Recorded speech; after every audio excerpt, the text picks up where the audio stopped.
Welcome in, everybody, to a brand new episode of NB8 right here on Wood TV Plus. Phil Pinarski here, joined as always by my co-host AJ Evans. AJ, we do have kind of a surprise for everybody to kick off our show, and it happens to be an extra guest today. Yes, we have Dean Holzwarth from Sports Frenzy and Hoops Frenzy.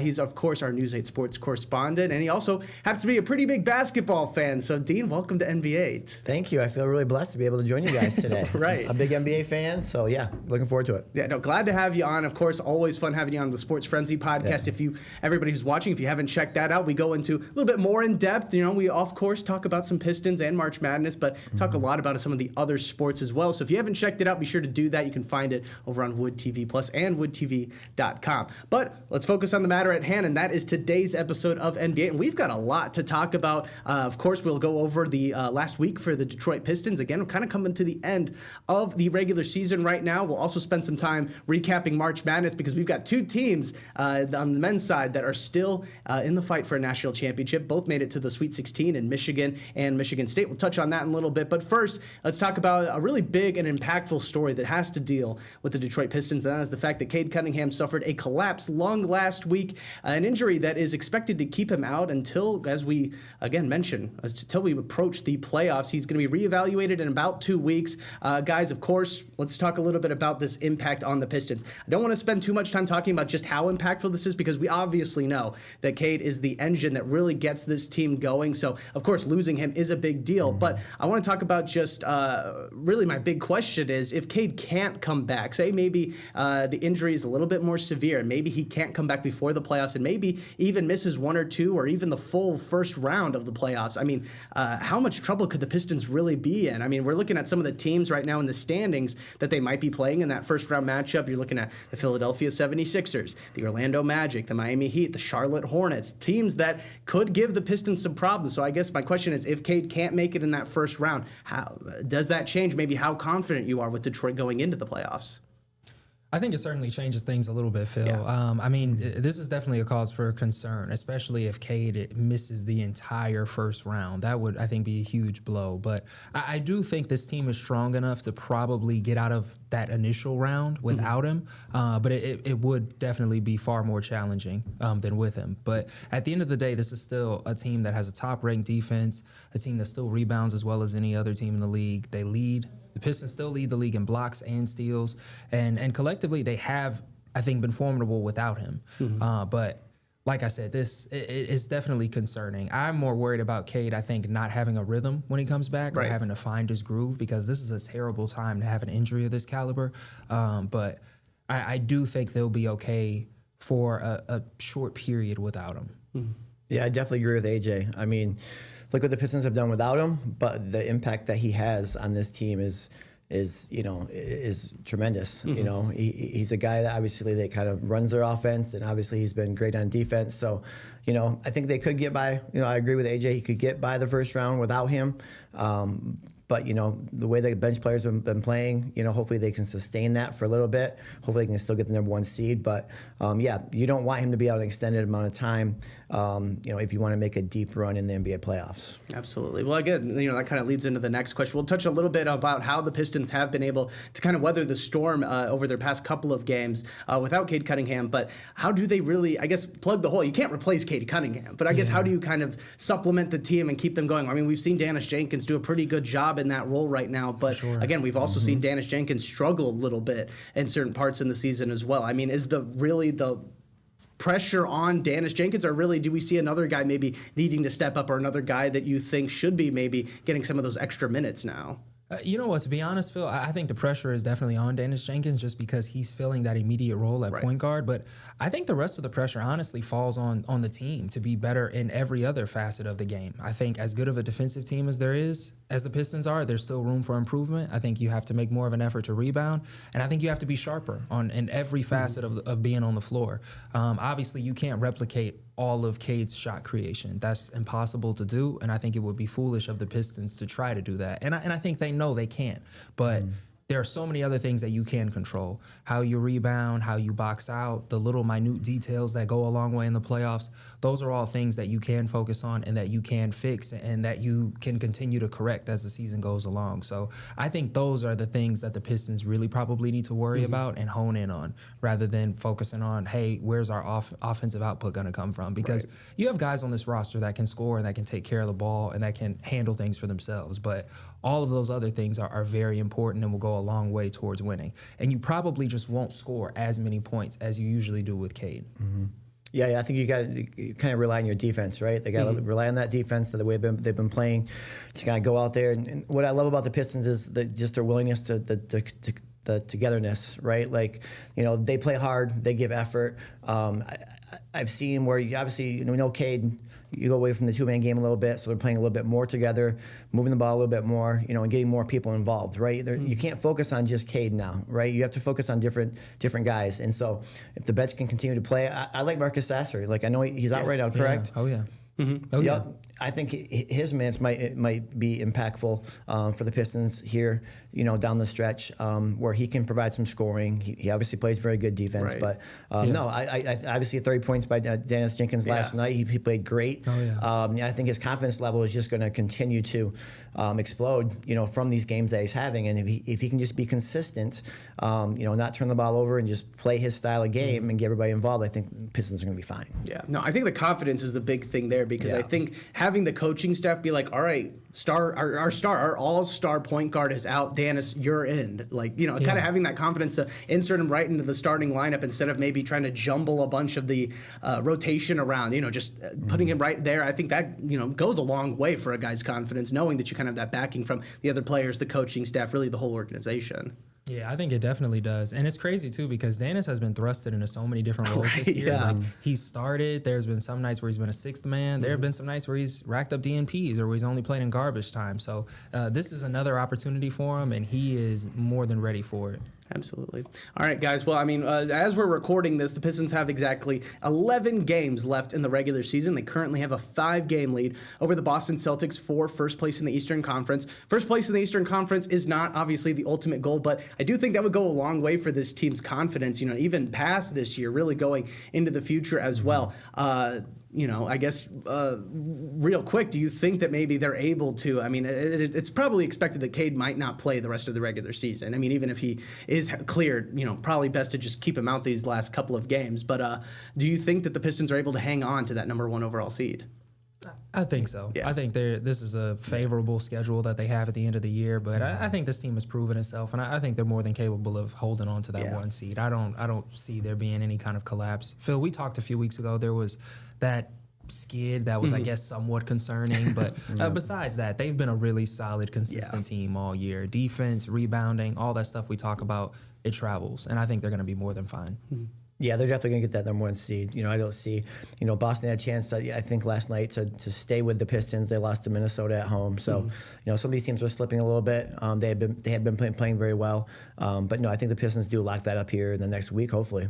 Yeah, absolutely. All right, well, let's talk about this past week for the Pistons because, again, the Cade Cunningham news was obviously super serious, and Pistons fans maybe have, clutching their pearls a little bit, caught their breath, having to just realize that, oh my gosh, Cade might not be out. But the Pistons are on a 4-game winning streak. They're 3-0 without Cade. Let's go over what they've been able to do this past couple of games. Of course, it all began after that loss to the Toronto Raptors. They bounced back with a big-time win over the Washington Wizards, 130-117. But again, that was the game that Cade suffered that injury, and thankfully it didn't end up mattering in that one because the Pistons were able to kind of steer clear and win that by a lot. But I think the big key in that one was the fact that they shot 41% from 3, and they've been shooting the ball a lot better over the last couple of games a little bit. And I think that is something that we've been missing from the Pistons. It's not so much the amount of threes that they're making, it's just the fact that they're able to make them at least on a consistent, somewhat consistent basis, and that opens up the rest of the paint really for the Pistons where they do the most damage.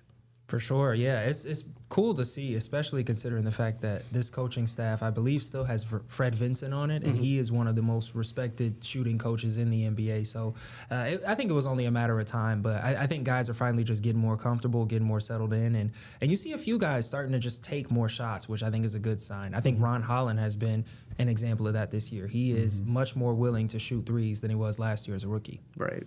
All right, well, they took that, they got that win over Washington, and then they had to play the Wizards yet again. They were able to win that one, though, 117-95. Pistons never trailed in that one, and Jalen Duren had a big game. He had 24 points and 11 rebounds. Dean, he's going to have to keep up that pace, especially with Cade being out now. Oh, yeah, 100%. I think he is. I think the All-Star nod and everything is just kind of increased his confidence level as well. And he's playing with, like a man on the mission. He's going out there every single night, double-double. And, defensively, he's doing his thing too. So, Jalen Duren is going to continue to lead this team until Cade gets back. And I think the supporting cast just kind of has to rally around him. That was the first game for the Pistons without Cade. And, of course, got the win. And then they got another win against the Golden State Warriors. They won at home, 115-101. Again, the Warriors, they're in a bit of a tailspin right now. They're dealing with a lot of injuries, Steph Curry being the big name that they're missing right now. But, again, that was one of two really big games that we've seen from Dennis Jenkins filling in for Cade. He had 22 points, 8 assists, and 7 rebounds in that one. And also, the Pistons sweep Golden State for the season series. Another big tidbit in this whole season of first, really momentous moments for the Pistons, AJ. Yeah, that was a really cool one. And I think that was one of Dennis Jenkins' best games all year. I mean, he's had a lot, but that was a really well-rounded performance from him. It felt like he was everywhere on the floor. He does such a good job of keeping things balanced. And like we talked about, that readiness is something that I just feel like is a rarity among so many different players. There are so many good guys who are sixth men or all-stars or rotational players who are so used to getting specific sets of minutes every night. Dennis has not had that luxury all season, and he is still been terrific, and I can't say enough about him. So, but like I said, I think that was one of his best games this year. Yeah, well, he followed that up with another really great game, a career-high 30 points in the win against the Los Angeles Lakers on Monday night. That was a great game, just in general. Yeah. I mean, just so many back and forth. I mean, even without a Cade Cunningham, you still felt pretty confident in the Pistons. At least I did. I don't know about how you guys really felt. I mean, especially after what we've seen these past two games from Dennis Jenkins. Again, the confidence level in him kind of filling in for Cade is pretty high up there. Maybe a little bit more than maybe when we first heard the news about him being injured.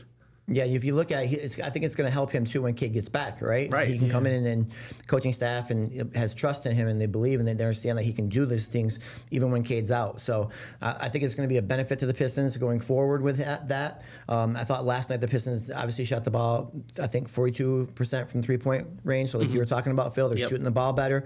And even though Luka had 30, I think they defended him pretty well. So, Pistons are going to be just a tough out in the playoffs because of the way they play defense, right? I don't think there's many teams in the NBA that give the effort on the defensive end that the Pistons do. So I think that's going to carry them forward. Yeah, absolutely. Yeah, again, it was great just seeing them on this winning streak. And again, it does, hopefully it will continue. They've got a pretty nasty slate of games in this upcoming stretch. Of course, over the next couple of days, they are going to be playing the Hawks, the Atlanta Hawks, at home. Then they will also be hosting the New Orleans Pelicans after that. But then they're on the road for 2 games, and they got to take on the Minnesota Timberwolves and the Oklahoma City Thunder. Dean, you're new here, so I'll let you go first. Which of these 4 games are you most excited about? Like, what's one of these 4 that you've got circled that is must-see viewing, in your opinion? I think OKC. I mean, you're going to miss the Cade, Shai Gilgeous, Alexander, SGA matchup, but I still think that's a great measuring stick, right? Like we talked about in the sports one about the San Antonio Spurs, like when you played them, like being the measuring stick of how good this team can be, where do they match up or, measure up against them. So I think OKC is kind of the same thing, right? Like I said, it's going to stink without Cade, but I think that's the matchup I'm looking forward to see if the Pistons can do what they've been doing against the best team in the NBA right now. Right. AJ, I mean, are you agreeing with Dean here about Oklahoma City being the must-see watch? I mean, I personally like that Minnesota matchup. I think seeing anytime you get to watch Anthony Edwards, I think is always must-see TV. Yeah, I think both of those are really good games, especially considering where those teams are. These are 2 teams, Phil, like we talked about, with legitimate finals hopes for this season and expectations. So both of those teams have guys on their roster that are more than capable of shutting anyone down. And I'm excited to see both of them. Yeah. All right. Well, again, we'll be recapping all of these games in next week's episode, so be sure to tune in to the next episode of NBA. We're moving on now and talking about another big deal in the, I guess, scope of the entire NBA, and that is the fact that the league is thinking about expanding from 30 teams to 32 teams. The NBA Board of Governors is currently meeting this week to discuss the possibility of expanding the league to both Seattle and Las Vegas, where those teams would play their first seasons in the 2028-29 season. Again, they're meeting this week. We should have an answer by next week's episode, and we'll, of course, talking about that again as well. But let's first off talk about the question of, should the league be expanding? I mean, again, there's 30 teams already, and we've seen other leagues maybe try and think about moving other teams. You know, we've seen a lot of relocations, maybe more so than expansions, but I guess the NBA is looking to add 2 more extra teams. I mean, do we think that the league is moving in the correct direction with adding 2 teams? Yeah, I would say yes. I think expansion is always good for the NBA. It's always good for any professional sports league whenever you can. I think Seattle is more than a viable destination. I think it's the clear no-brainer. I am a little bit concerned with Vegas, just I guess given everything surrounding the city and the fact that I feel like the league already has a unique footprint in the city, given that the Summer League is there every year and that the Olympic team has spent so much time there. It makes me wonder, is there going to be serious traction as far as being able to get consistent attendance in an arena throughout the course of a season? I'm not too sure at this point. Maybe there is. I don't know. Seems like Vegas right now is being dubbed as a sports town when we really haven't seen too much of that yet. And also, too, I think part of it is the fact that the Raiders haven't been very successful. Which all right. We don't need to get into the Raiders. Which has probably played a bit of a role into that as well. Right. But no, I do like the idea, though. I think I will never not be against expansion, or I'll never be against it. And I'm obviously, like I said, a big fan of the Seattle expansion because I think the Supersonics should still be in Seattle today. I don't think the city should have ever lost an NBA team to begin with.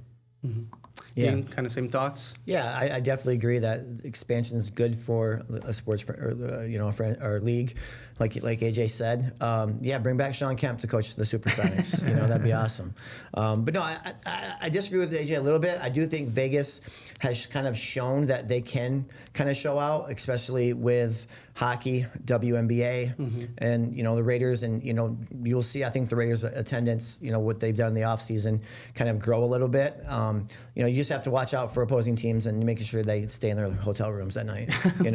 Other than that, I do think Vegas is kind of a hot spot right now, and I think they're definitely going to get that nod. That's a legitimate concern, though. I think too, having so many young players in a city like Vegas. I agree. I want to know what type of resources teams are going to provide their players with, especially when you're getting a lot of young guys out of college. The NBA is a very, very, it's a young man's game. There are 18 and 19-year-olds coming into the league every single year. So, and especially you're going to have that on an expansion team. So it does concern me to see what, I guess, kind of franchise whatever the Vegas team will be. Yeah, I mean, obviously, I think we're all in agreement that Seattle deserves its team back. I think if they, especially if they keep the name Supersonics, I think that is obviously what they should do. So again, that would just be cool to see once again. Have not had a team in Seattle since 2008. But the Vegas thing is interesting because, I mean, I was kind of with Dean at first. I was like, you know what? I think Vegas should be. That's like the next booming market. I feel like a lot of sports leagues are looking at possibly doing that. But then AJ mentioned, there's going to be 18 and 19-year-olds playing on this team. And, a lot of stuff in Vegas, I was just there. You got to be 21 and over. So what is the league's plan for that? And I think that is going to be part of what they're discussing during these meetings this week. But again, pretty interesting to see that those were the 2 that they eyed as the potential spots. And again, they'll probably be talking about maybe some other potential locations. So I guess that kind of makes me want to ask you guys, I mean, have you thought about any other cities about possible, expansion? Maybe even if the league wants to further expand or maybe relocate some of these teams. I've got a couple of cities right now that I think could be kind of interesting. Obviously, Nashville is a big one that people have been talking about. Pittsburgh as well. I'm surprised that they don't have a basketball team. I know it's a lot of, Steelers pride is kind of precedent over there, but you got to think, you've got the Steelers and the Penguins already. I mean, bringing on a basketball team might be pretty good there. Also thought it might be interesting if maybe they did kind of like what LA does with the Lakers and Clippers. Maybe they pick a big city like, Chicago, and maybe add a second team there. I don't know if you guys have really thought about other spots maybe. Yeah, I think all of those cities are really interesting. Pittsburgh is definitely an interesting one that I feel like I've heard over the years. To tell you the truth, guys, I don't know if this might not be the most popular choice, but I think St. Louis is also a that's another interesting, big city that's got sports teams that sure. doesn't have a basketball team. Yeah, I mean, and it's known as a basketball hotbed. There are a lot of really talented players that have come out of St. Louis. So, I mean, Jason Tatum, Bradley Beal, I think if they were here, they'd be in favor of it. So, yeah, I think it's always cool, and it's always cool and legitimate to consider where basketball hotbeds are as when you think about expansion and where teams can put their cities, or where cities can put teams. So, yeah, I think if they can have a team in Oklahoma City, I think St. Louis is totally fine with that. Yeah. For sure. You could relocate. You can bring the Grizzlies back. Go to Vancouver. Yeah, that's again something I've thought about. I mean, we keep hearing about the NFL. Moving to potentially moving a team to Europe or something like that because they've been playing so many games there. I mean, could we see maybe another country getting involved here? Maybe another Canadian team or maybe somewhere else because we had the Paris games and the Germany games this year already. So I know the NBA is maybe looking at that possibility as well. It feels like, too, a lot of people have acknowledged that the Vancouver thing was just ahead of its time. Yeah. It's not that it necessarily didn't work. It was just kind of a few years or maybe a decade or so too early. And I've heard Vancouver's a great city. Yeah. Oh, yeah. Beautiful. I will say this: don't move the Grizzlies out of Memphis. We can bring another team to Vancouver. We don't need to move the Grizzlies out of Memphis. That would be we'd have to change. I'd have to pick a whole new team. Probably Phil loves Memphis. Exactly. Yeah. Memphis' biggest fan right here. Oh, yeah. Expansion should never come at the cost of a city. Exactly. I completely agree. Right. Never. Definitely. All right. Well, let's move on now from the NBA and go back to March Madness. We're going back to school because, of course, the NCAA tournaments are going on right now, and we have two teams in the men's side that, of course, are headed to the Sweet 16. Of course, the Michigan Wolverines, the number 1 seed in the Midwest region, and the Michigan State Spartans, the number 3 seed in the East region, the very treacherous East region of this NCAA tournament. How we got here? Well, Michigan beat Howard 101-80 in the first round, and then beat St. Louis over the weekend 95-72. Michigan State had to take on North Dakota State. They beat the Bison 92-67, and then took on the Louisville Cardinals and won that one 77-69. Michigan in the Sweet 16 is now set to take on Alabama, and if they win that, then they play the winner of Tennessee or Iowa State for a chance to go to the Final Four. MSU is taking on UConn. Again, I said it was a treacherous region that they're in.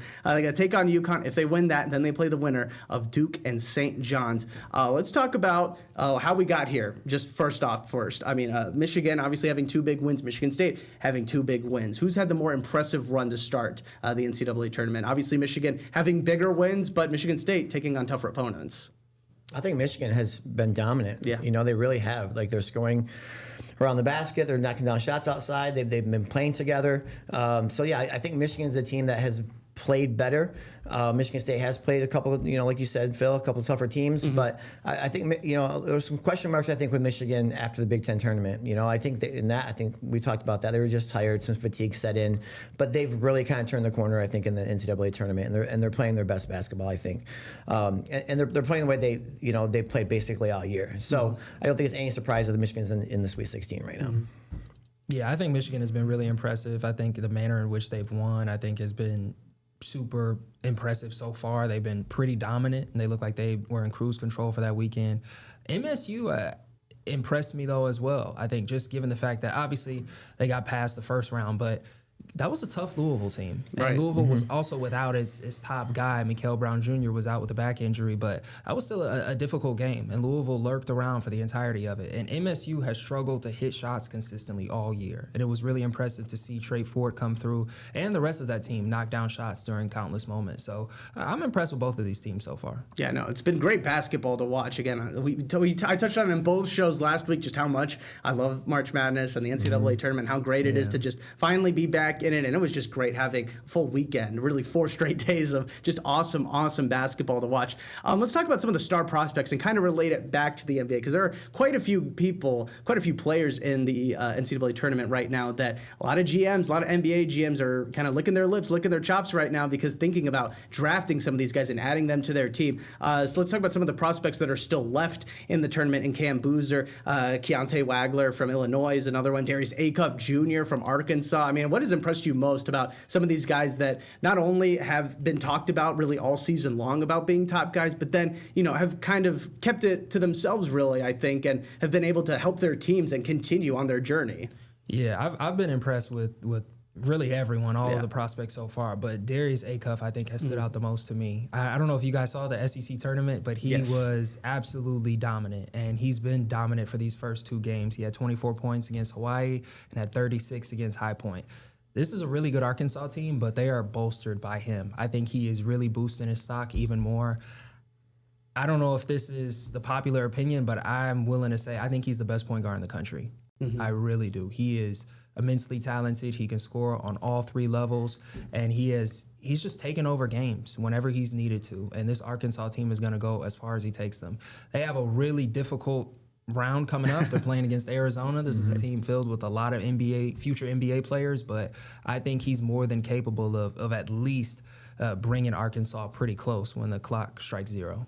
Yeah, if you need a basket, you're going to Darius Acuff. For sure. I was privileged enough to watch him play in high school at the state finals back when I think he was a junior before he left and went to that prep school. And he was really good back then. I think he was only a sophomore back then when I watched him. And you could just tell the potential that he had.